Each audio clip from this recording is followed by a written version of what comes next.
Hello friends, welcome to my live classes. Friends, आज के live class में हम 12th गणित के इंटीग्रल चैप्टर के एक्सरसाइज 7.6 से रिलेटेड टॉपिक का अध्ययन करेंगे। फ्रेंड्स, यह एक्सरसाइज बेस्ड है खंडशः समाकलन विधि पर, जो इंटीग्रेशन का एक महत्वपूर्ण मेथड है। इंटीग्रेशन बाय पार्ट्स द्वारा उन फलनों का भी समाकलन संभव हो पाया है जो पूर्व की विधियों में समाकलित नहीं हो पाए हैं, जैसे log x, प्रतिलोम त्रिकोणमितीय फलन आदि। उन फलनों का भी यहाँ समाकलन होगा। इंटीग्रेशन बाय पार्ट्स दो फलनों के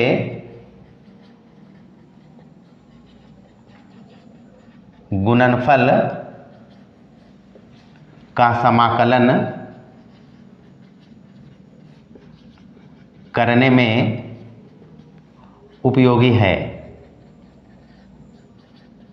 फ्रेंड्स, यहाँ हम सबसे पहले खंडशः समाकलन विधि के सूत्र के प्रारूप को देखेंगे और फिर इस सूत्र का उपयोग कब और कैसे करना है इसको देखेंगे, क्योंकि इसका उपयोग ही काफ़ी महत्वपूर्ण है। तो आइए सबसे पहले इसके सूत्र के प्रारूप को देखते हैं।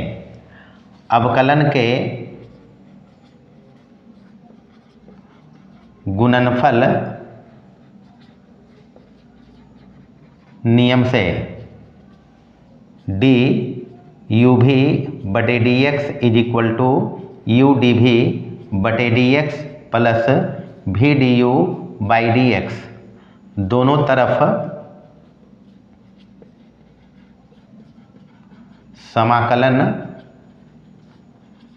करने पर हमें मिलता है u v is equal to integration of u d v बटे d x plus v d u by d x बराबर integration of u d v by d x plus integration of v d u by d x. चूँकि plus और minus होने पर integration बढ़ जाता है, इसको इधर रखते हुए इसको इधर लाते हैं। U v minus integration of v d u by d x is equal to integration of u d v by d x, या integration of u d v बटे d x is equal to u v minus integration of v d u बटे d x. This can be also written as u d v is equal to u v minus integration of v d u. सूत्र का एक प्रारूप ये है। यहाँ u और भी एकल चर में अवकलनीय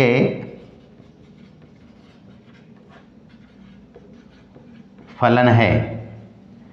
यदि u is equal to f x, तो डी यू बटे डी एक्स बराबर एफ डैश एक्स तथा d v by d x is equal to g x, या d v is equal to g x d x. Integrating करें अगर तो d v is equal to g x d x, या v is equal to integration of g x d x.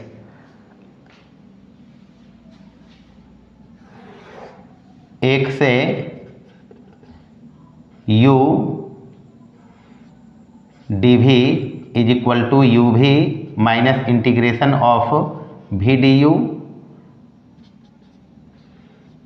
u के स्थान पर F x रखते हैं चूँकि u को एफ एक्स माना है, और डी भी हमारा है जी एक्स डी एक्स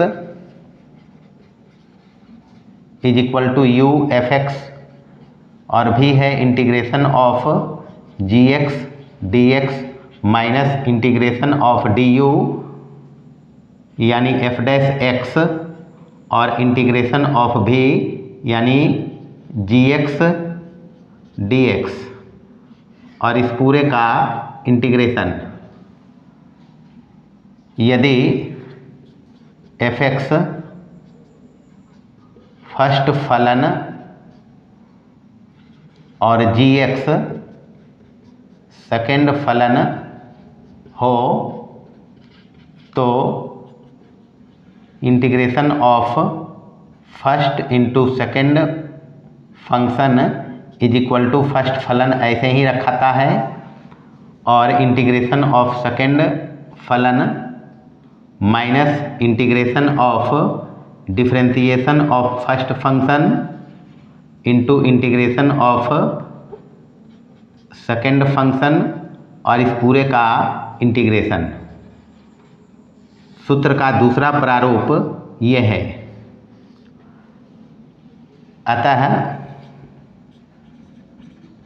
खंडशः समाकलन के सूत्र हैं integration of u d v is equal to u v minus integration of v d u या integration of first into second function बराबर फर्स्ट फंक्शन को ऐसे ही रखना है, सेकेंड फंक्शन का integration minus integration of differentiation of first function into integration of second function और इस पूरे का इंटीग्रेशन। इस सूत्र के लिए u अवकलित होता है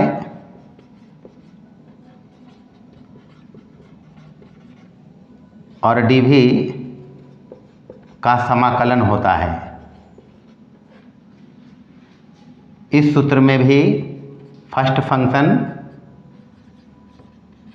का अवकलन होता है और सेकेंड का समाकलन होता है। इस प्रकार इंटीग्रेशन बाय पार्ट्स में जो सूत्र है उसमें एक फंक्शन डिफरेंशिएट होता है और दूसरा फंक्शन इंटीग्रेट होता है, इसलिए इसके उपयोग काफ़ी महत्वपूर्ण होते हैं।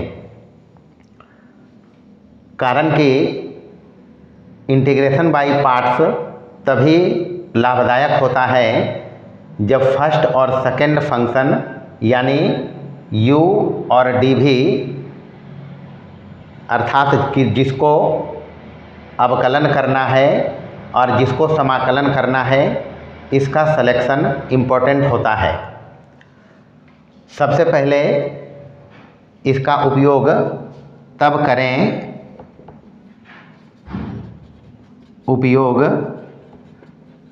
करें जब नंबर 1 में दोनों फलन एक ही चर में हों, जैसे integration of x sin x dx, integration of x ex dx, integration of x log x dx आदि।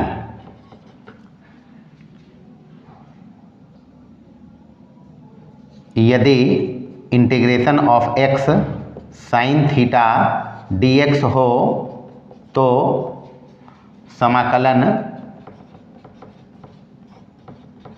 नहीं हो सकता है। जरूरी है कि दोनों फलन जो गुणनफल के रूप में दिए गए हैं दोनों एक ही चर में हो, तभी हम समाकलन उसका कर सकते हैं। दूसरा, समाकलन अवकलज का होता है, अतः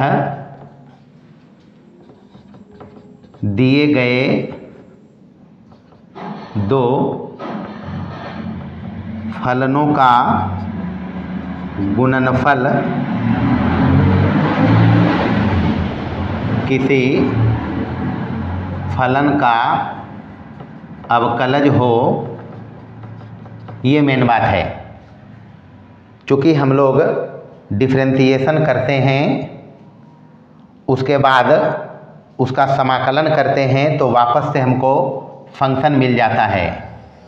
अर्थात y इज इक्वल टू अगर fx हो तो इसका डिफरेंशिएशन अगर करें तो हमको मिलता है f डैश x, और अगर इसका समाकलन कर दिया जाए तो हमें वापस से फंक्शन मिल जाता है fx प्लस c। इसलिए हमेशा हम लोग इंटीग्रेशन अवकलज का ही करते हैं। कहने का मतलब है खंडशः समाकलन विधि जब लगाना होता है तो दिए गए फलन का किसी फलन का अवकलज होना आवश्यक है, अर्थात उसके फंक्शन का अस्तित्व हो। फॉर एग्जाम्पल,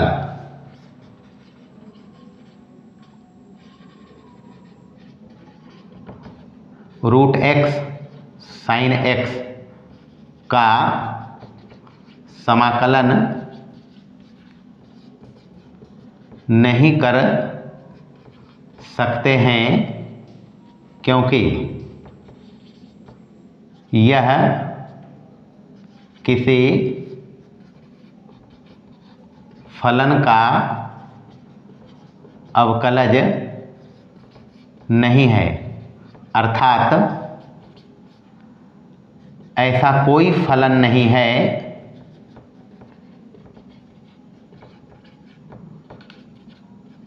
जिसका अवकलज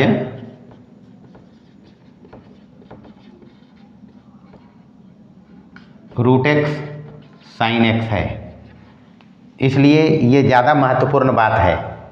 तो खंडशः समाकलन उपयोग करने के लिए ये दो बात प्रमुख है। दूसरी प्रमुख बात है कि इसका उपयोग कैसे करें।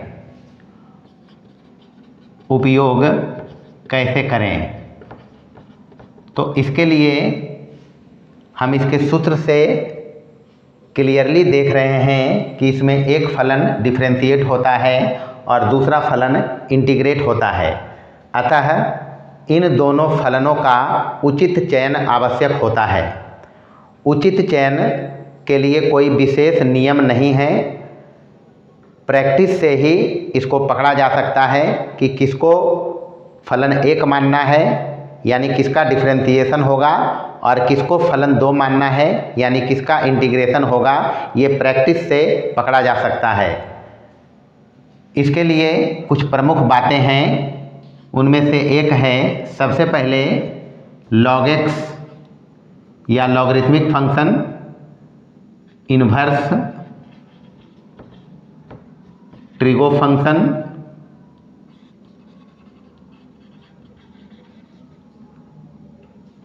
ये सभी इसके पूर्व की विधि से समाकलित नहीं हो पाए हैं। हमने पहले भी चर्चा किया है कि ये इंटीग्रेबल हैं, इनका इंटीग्रेशन किया जा सकता है और वह भी खंडशः समाकलन विधि से। लेकिन इस एक्सरसाइज को हल करने में हमें काफ़ी सुविधा हो जाएगी, काफ़ी आसानी हो जाएगी यदि हम इन्हें लॉग या इन्वर्स ट्रिगो फंक्शन को नॉन इंटीग्रेबल मान लें। नॉन इंटीग्रेबल मान लें, ये मात्र हमारा एजम्पशन होगा। मेरे अकॉर्डिंग ये एजम्पशन रहेगा कि लॉग फंक्शन और inverse trigo function non integrable हैं। ऐसा नहीं है कि ये नॉन इंटीग्रेबल है, इंटीग्रेबल हैं, इनका इंटीग्रेशन यहाँ करेंगे, लेकिन नॉन इंटीग्रेबल मानने से हमें इस एक्सरसाइज को हल करने में काफ़ी आसानी होगी और साथ ही इनको समाकलन करने में भी हमें सुविधा होगी तथा इन्हें हमेशा फलन एक या u माने। ये मानने से कुछ हद तक हमको इस एक्सरसाइज को हल करने में आसानी हो जाएगी। दूसरी प्रमुख बात, एक्सपोनेंशियल फंक्शन, ट्रिगो फंक्शन यदि बीजगणितीय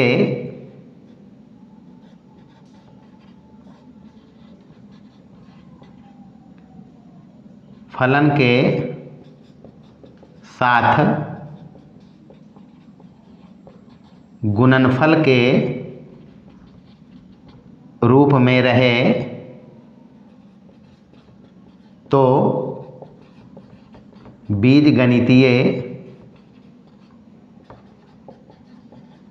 फलन को हमेशा u या एक माने। इसका कारण है कि अलजेब्राइक फंक्शन डिफरेंशिएट होके समाप्त हो जाता है। हम जानते हैं डिफरेंशिएशन पावर को कम करता है, इंटीग्रेशन पावर को बढ़ाता है। फॉर एग्जांपल देख सकते हैं, अगर dx² का x के रिस्पेक्ट में करें तो डिफरेंशिएशन होगा 2x। पुनः अगर इसका डिफरेंशिएशन कर दें 2x का dx के रिस्पेक्ट में तो हो जाएगा 2, और अगर आगे डिफरेंशिएट करेंगे तो 2 हो जाएगा 0। इस प्रकार से डिफरेंशिएशन बीजगणितीय फलनों को समाप्त कर देता है। इंटीग्रेशन अगर करें x² dx का तो हो जाता है x³/3।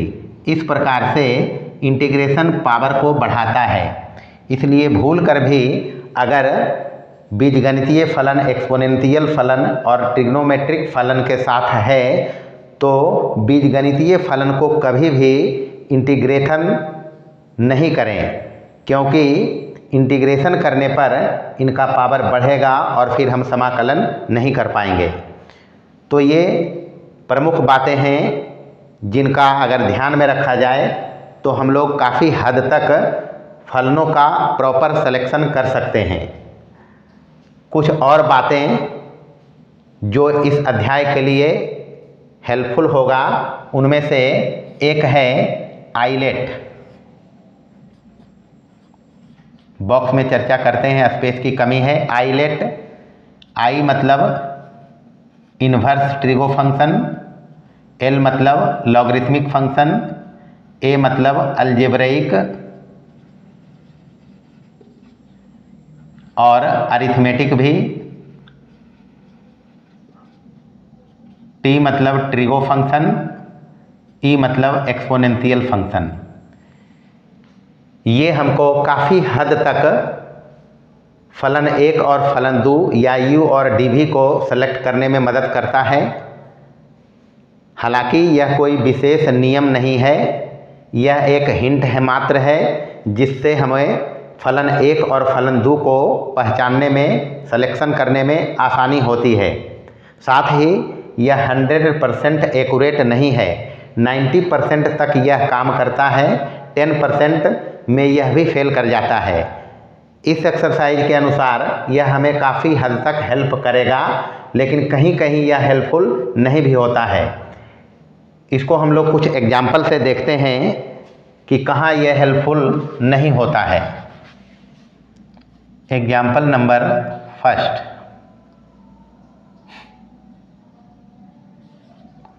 इंटीग्रेशन ऑफ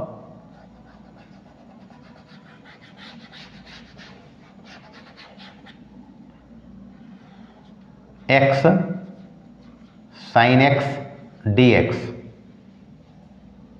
इसके अकॉर्डिंग x अलजेब्राइक फंक्शन है तो फलन u या 1 रखना होगा। अगर इस सूत्र का प्रयोग करें तो x को u रखना पड़ेगा, डिफ्रेंशिएट करेंगे तो du इज इक्वल टू हो जाएगा dx, और sin x dx को, इस पूरे को रखना पड़ेगा dv, यानी कि dv is equal to sin x dx। समाकलन करें इसका तो dv is equal to integration of sin x dx, और यहाँ से v बराबर sin x का इंटीग्रेशन होता है माइनस का cos x।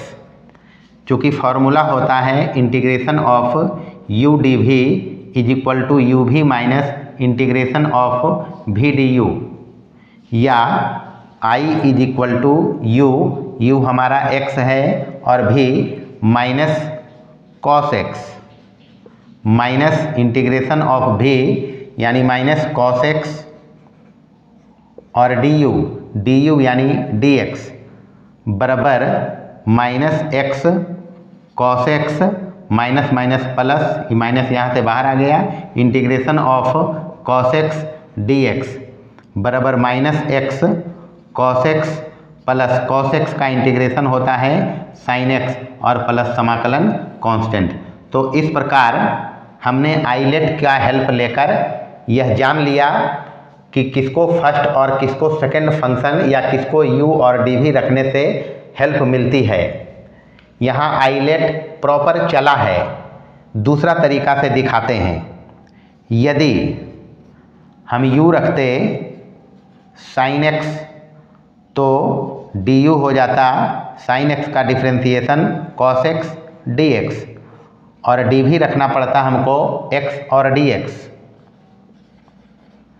डिफ्रेंशिएट करते इंटीग्रेट करते dv is equal to x dx तो v इज इक्वल टू होता x स्क्वायर बाई 2, यानी इंटीग्रेशन में पावर बढ़ जाता है x स्क्वायर बाई 2।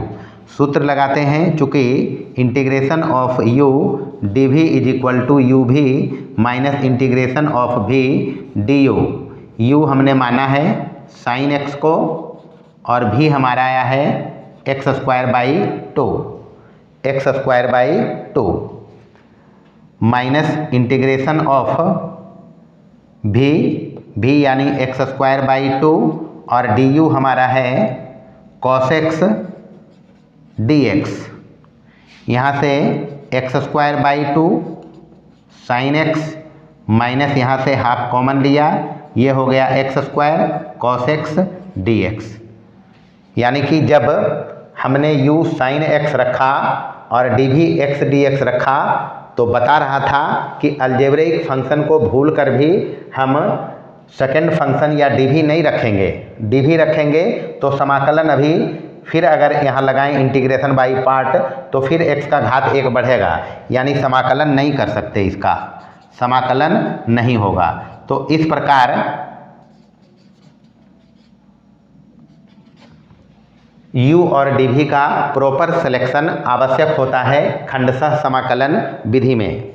दूसरा number integration of ex sin x dx। सबसे पहले आइलेट का हेल्प लेते हैं। आइलेट के अनुसार ये है एक्सपोनेंशियल फलन और ये हमारा है ट्रिगो फलन। सबसे पहली बात, दोनों के दोनों इंटीग्रेबल हैं, यानी यहाँ फर्स्ट और सेकंड फलन का प्रॉपर चयन जरूरी है। एक्सपोनेंशियल के पहले ट्रिगो आता है, एक्सपोनेंशियल के पहले ट्रिगो, इसलिए हम यहाँ u रखेंगे ट्रिगो फलन को साइन x। इसका डिफ्रेंसिएशन करेंगे तो साइन x का डिफ्रेंसिएशन होता है cos x dx।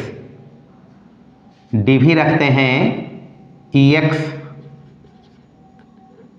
dx को, समाकलन करते तो dv इज इक्वल टू समाकलन ऑफ ex dx, यहाँ से भी मिल जाता ex का समाकलन ex, चूँकि सूत्र होता है integration of u dv is equal to u v minus integration of v du। हमको निकालना है i, ये i ही आएगा, i is equal to u हमने माना है साइन x और भी हमारा आया है ex minus integration of ex और du बराबर है यहाँ cos x dx बराबर यहाँ से ये हो गया sine x into ex minus integration of, इसके जगह पर रख देते हैं I1, जहाँ I1 is equal to integration of ex cos x dx पुनः खंडशः समाकलन लगाएंगे यहाँ, तो एक्सपोनेंशियल से पहले ट्रिगो आता है, ट्रिगो को रखना है u। यहाँ देखें एक्सपोनेंशियल से पहले ट्रिगो है तो u is equal to cos x, differentiation करेंगे तो कॉस एक्स का डिफ्रेंशिएशन होता है माइनस का साइन एक्स डी एक्स, और डी भी रखेंगे पुनः e x d x. Integration करेंगे तो d v is equal to integration of e x d x, यहाँ से v is equal to e x. सबसे पहली बात यहाँ पर एक बार इंटीग्रेशन बाई पार्ट लगाया तो पुनः हमको इंटीग्रेशन बाई पार्ट लगाने की आवश्यकता पड़ गई, इसलिए इतने पार्ट को हमने I1 मान लिया है और इसको सॉल्व करना चालू किया है। तो v बराबर आ गया ई एक्स, पुनः सूत्र लगाते अगर ये वाला तो I1 हमारा हो जाता u भी, u हमारा है cos x और v हमारा है ई एक्स माइनस ये माइनस सूत्र का इंटीग्रेशन ऑफ v यानी ई एक्स, और डी यू हमारा है d you minus sign x d x बराबर यहाँ से ई एक्स कॉस एक्स और माइनस माइनस ये प्लस हो जाएगा और integration of e x sine x d x. इस परिस्थिति में हम देख रहे हैं कि जो फलन हमको दिया गया था वापस से वही फलन मिल गया। अब यहाँ से बाई पार्ट नहीं लगाएंगे, अब यहाँ इसके जगह पर हम दिए गए फलन को रखेंगे। सुविधा के लिए इसको 1 रख देते हैं और इधर इसको हल करते हैं। समीकरण 1 से I का मान देने पर I1 हमारा हो जाएगा ई एक्स कॉस एक्स प्लस यहाँ I। मेन इंटीग्रेशन हमारा है यहाँ से I इज इक्वल टू, यहाँ से I इज इक्वल टू हमारा है साइन एक्स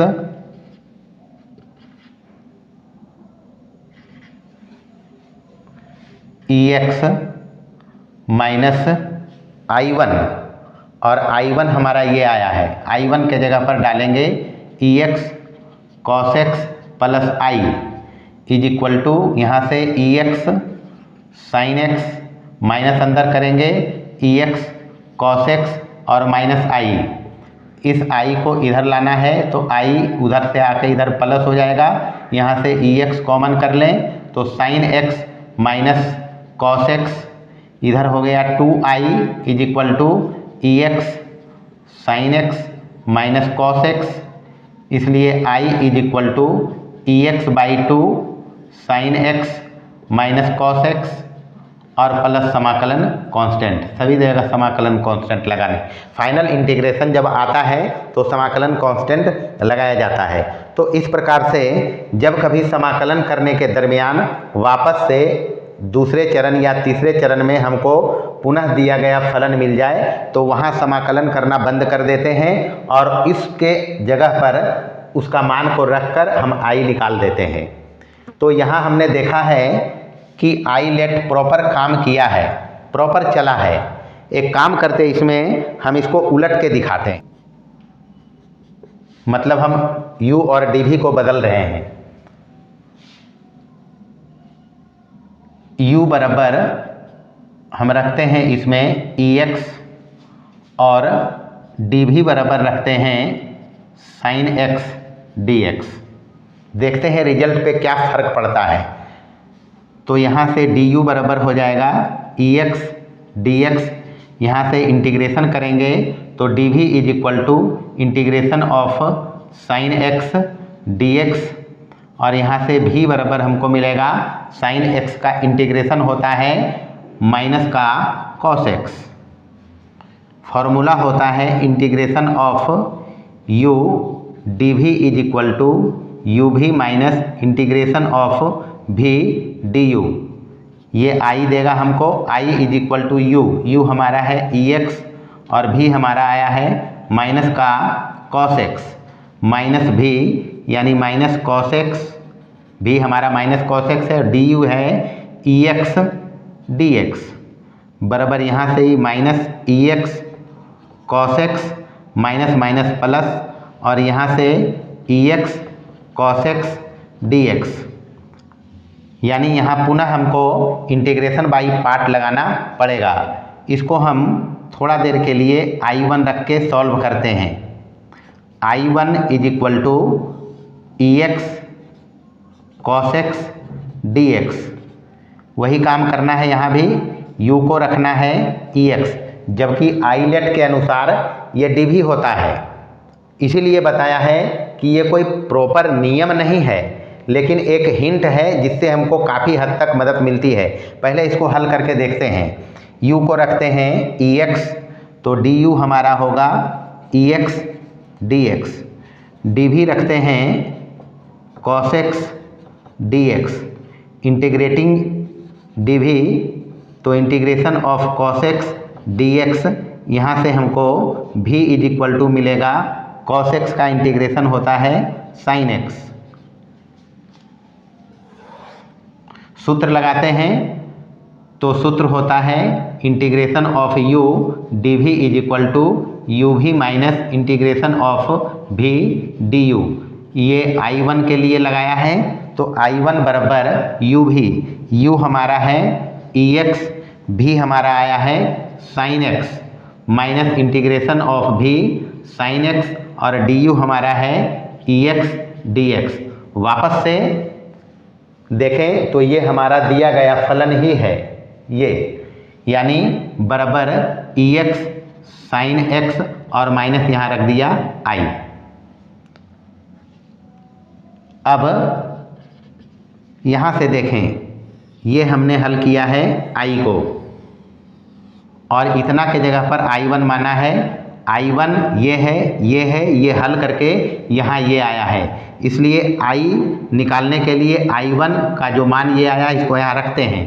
तो अब I इज इक्वल टू हमारा है minus e x cos x और प्लस I1, और I1 ये आया है, यानी ई एक्स साइन एक्स और माइनस का I को इधर लाते हैं, I plus I is equal to यहाँ से ई कॉमन लेते हैं ई एक्स, यहाँ बचा प्लस वाला पहले लिखते साइन एक्स, और माइनस ई हो गया कॉस एक्स और प्लस का c, यहाँ से ई हो गया 2i is equal to e to the power x sine x minus cos x और प्लस का c, इसलिए i is equal to e x by 2 sine x minus cos x और plus का c। ये answer है। Answer देखें, दोनों same answer है यहाँ और यहाँ, दोनों आंसर सेम आया है, आंसर में अंतर नहीं पड़ा है। तो आईलेट प्रॉपर यहाँ वर्क किया है इसमें, लेकिन इसके बगैर भी मेरा काम दूसरे बार में चल गया है जब हम इसको u और dv को अदला बदली किया है। तो इसीलिए हमने कहा है कि आईलेट कोई प्रॉपर नियम नहीं है, लेकिन हिंट हमारा काम करता है, हिंट हमको मिल जाता है, यानी प्रॉपरली काफ़ी हद तक हमको यह फर्स्ट और सेकंड यानी u और dv के सिलेक्शन में मदद करता है। मेन बात इसमें है कि इसमें प्रैक्टिस जितना ज़्यादा होगा उतना ही आसान होगा फर्स्ट और सेकंड फलन के चयन में या u और dv के चयन में। बिना इसके भी चयन कर सकते हैं, वो जब हिसाब हम बनाएंगे, इस एक्सरसाइज को जब हल करेंगे तब हम उसका जिक्र करेंगे। तो इसके पहले क्लास हमारा ऑफ हो। मित्रों, अगर वीडियो हमारा इन्फॉर्मेटिव लगा हो तो इसे अपने मित्रों को शेयर करें, ज़्यादा से ज़्यादा इसको सब्सक्राइब करें, लाइक करें, कमेंट करें। कुछ त्रुटि रही होगी तो उसको सुधार करेंगे अगले लेक्चर में। धन्यवाद।